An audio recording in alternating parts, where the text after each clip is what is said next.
CM ಕುರ್ಚಿ ಮೇಲೆ ಕಣ್ಣಿಟ್ಟಿರುವ KPCC ಅಧ್ಯಕ್ಷ ದಿನಕಳೆದಂತೆ ಒಂದೊಂದೇ ದಾಳ ಉರುಳಿಸುತ್ತಿದ್ದಾರೆ. ನಾಡಿನ ಪ್ರಖ್ಯಾತ ದೇವಿ ದರ್ಶನಕ್ಕೆ ಹೋಗುತ್ತಿದ್ದಾರೆ. ಕುಂಭಮೇಳಕ್ಕೆ ಹೋಗಿ ಬಂದ ಮೇಲೆ ಹಾಗೂ ಕೊಯಮತ್ತೂರಿನಲ್ಲಿ ಶಿವರಾತ್ರಿ ಜಾಗರಣೆ ಕಾರ್ಯಕ್ರಮದಲ್ಲಿ ಪಾಲ್ಗೊಂಡ ಬಳಿಕ ಡಿಕೆಶಿ ಪ್ಲಾನ್ ಒಂದೊಂದಾಗಿಯೇ ಹೊರಬರುತ್ತಿವೆ.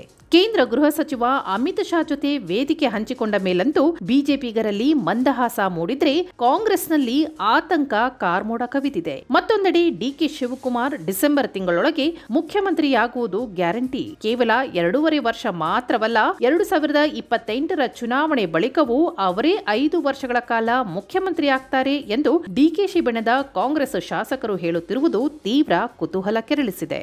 ರಕ್ತದಲ್ಲಿ ಬೇಕಾದ್ರೆ ಬರೆದುಕೊಡ್ತೀವಿ, ಡಿಸೆಂಬರ್ ಒಳಗೆ ಡಿಕೆ ಶಿವಕುಮಾರ್ ಮುಖ್ಯಮಂತ್ರಿಯಾಗುವುದು ಖಚಿತ. ಕಾಂಗ್ರೆಸ್ ಪಕ್ಷಕ್ಕಾಗಿ ಹಗಲಿರುಳು ಶ್ರಮಿಸಿದ್ದಾರೆ, ಸಾಕಷ್ಟು ದುಡಿದಿದ್ದಾರೆ. 80 ಶಾಸಕರು ಗೆಲ್ಲಲು ಡಿಕೆ ಶಿವಕುಮಾರ್ ಅವರ ಪಾತ್ರ ಇದೆ. ಅವರು ಏನೇ ನಿರ್ಧಾರ ತೆಗೆದುಕೊಂಡರೂ ಅದಕ್ಕೆ ಬದ್ಧರಾಗಿರುತ್ತೇವೆ ಎಂದು ಹೇಳಿರುವುದು ಸಿದ್ದರಾಮಯ್ಯ ಬಣಕ್ಕೆ ನಡುಕ ಹುಟ್ಟಿಸಿದೆ.